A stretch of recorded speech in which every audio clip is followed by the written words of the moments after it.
আমার রাজনৈতিক গুরু বাবু ঈশ্বরচন্দ্র রায় এবং কেরানীগঞ্জের সভাপতি, ঢাকা জেলা সাধারণ সম্পাদক নিপুণ রায়কে অশেষ ধন্যবাদ। স্বাগত জানাচ্ছি বিডি লাইভ 24 নিউজে। নিয়মিত সংবাদ সংযোগের সাথে আছি আমি মিলিয়া খান।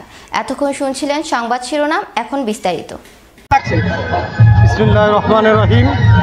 সর্বপ্রথম আমার রাজনৈতিক গুরু বাবু ঈশ্বরচন্দ্র রায় এবং কেরানীগঞ্জের সভাপতি, ঢাকা জেলা সাধারণ সম্পাদক নিপুণ রায়কে অশেষ ধন্যবাদ।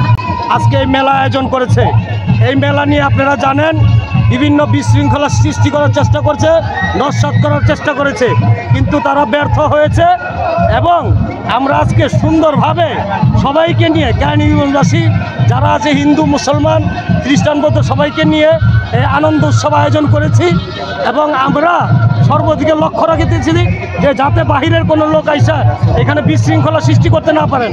আর আপনারা সাংবাদিকরা দেখছেন, তারা বারবার বলছে যে মাঠের মধ্যে ডিস্টার্ব হবে। আপনারা স্বচক্ষে দেখেন, মাঠের মধ্যে কোনো সমস্যা হয়নি। চারদিকে যে দোকানপাটগুলো হয়েছে এবং আমরা যারা লোকজন আছি, যারা বেড়াইতে আসছে, সুশৃঙ্খলভাবে এই মাঠে সুন্দরভাবে উদযাপন করিতেছে। এর জন্য আমি সকলকে ধন্যবাদ জানাই, বিশেষ করে আমার রাজনৈতিক গুরু ঈশ্বরচন্দ্র রায় এবং নিপুণ রায়কে অসংখ্য ধন্যবাদ এই আয়োজন করার জন্য। ধন্যবাদ আপনাকে।